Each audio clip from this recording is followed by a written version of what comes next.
दोस्तों आज मैं बात करने वाला हूँ नथुनिया गाना, जो कितना कमाई किया आपको पूरी तरह से मैं दिखाऊंगा सच्चाई के साथ। आप भी चेक कर सकते हो।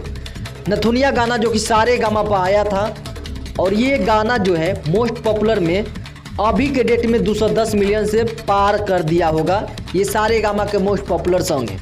ये गाना भी ट्रेंडिंग कर रहा था नंबर 1 पर, और इसका 6 लाख से ज़्यादा लाइक 2 सप्ताह में मिल गए थे। लेकिन आइए हम कमाई के बारे में बात करते हैं। ये गाना जो रिलीज हुआ था वो रिलीज हुआ था 2 तारीख 5वां महीना 2022 को, यानी ये 2 तारीख को 5वां महीना में रिलीज हुआ था नथुनिया गाना। इस पर अभी तक ले व्यू मैंने देखा 209 मिलियन, देख लीजिए, और कमेंट है 1,16,000। लेकिन इस पर देखिए डॉलर कितना बना हुआ, 8,39,000 8,39,000 डॉलर बना हुआ है। अगर आपके पास कैलकुलेटर है तो आप लोग अपने से डिसाइड कर सकते हैं। 8,39,000 डॉलर है, इसको रुपया में चेंज करने पर देखो कितना होता है। हमने डॉलर को रुपया में चेंज किया तो चौंकाने वाली आ गई।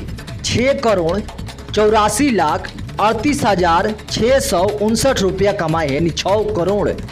इस गाना के कमाई के बारे में मैंने बता दिया है। अगर और कोई गाना है आपके नज़र में तो ज़रूर कमेंट करें। फिलहाल